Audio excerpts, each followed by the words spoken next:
Assalamualaikum warahmatullahi wabarakatuh. Saya Saripah Rahmah, Prodi Hukum Keluarga, Fakultas Syariah dan Hukum. Di sini saya akan menjelaskan sedikit yaitu tentang upaya hukum banding guna untuk memenuhi tugas mata kuliah praktik peradilan. Akan tetapi terlebih dahulu kita harus tahu dulu apa yang dimaksud dengan banding itu. Jadi banding itu merupakan upaya hukum biasa yang pertama terhadap penetapan putusan pengadilan tingkat pertama untuk diajukan atau dimohonkan pemeriksaan ulangan di pengadilan tingkat banding. Kemudian pemeriksaan perkara di dalam pengadilan tingkat banding adalah pemeriksaan ulangan secara keseluruhan. Kemudian adapun dasar hukum banding itu ialah terdapat di dalam Undang-Undang Nomor 4 Tahun 2004, yaitu tentang perubahan atas Undang-Undang Pokok Kekuasaan dan Undang-Undang Nomor 20 Tahun 1947, yaitu tentang peradilan ulangan. Permohonan banding harus diajukan kepada panitera pengadilan negeri pengadilan negeri yang menjatuhkan putusan, yaitu terdapat di dalam pasal nomor 7 Undang-Undang Nomor 20 Tahun 1947. Adapun poin selanjutnya yaitu tentang syarat-syarat banding. Jadi syarat-syarat hukum banding itu diatur di dalam undang-undang, yaitu terdapat di dalam pasal 188 sampai 194 dan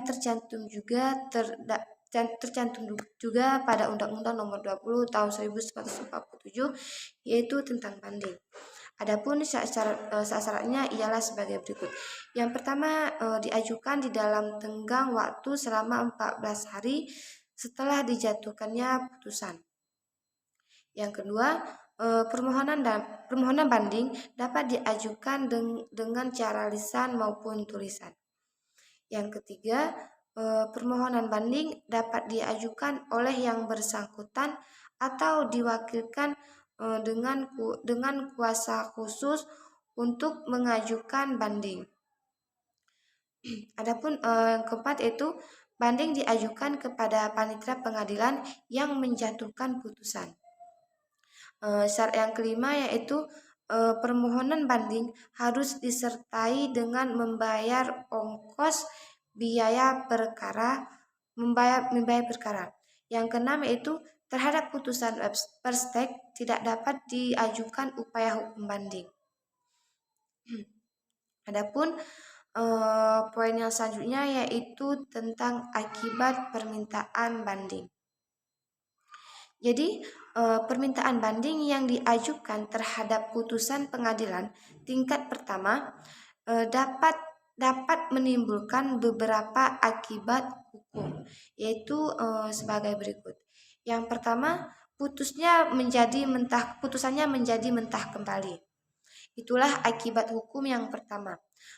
Permintaan banding mengakibatkan putusan menjadi mentah, seolah-olah putusan itu tidak mempunyai arti apa-apa lagi.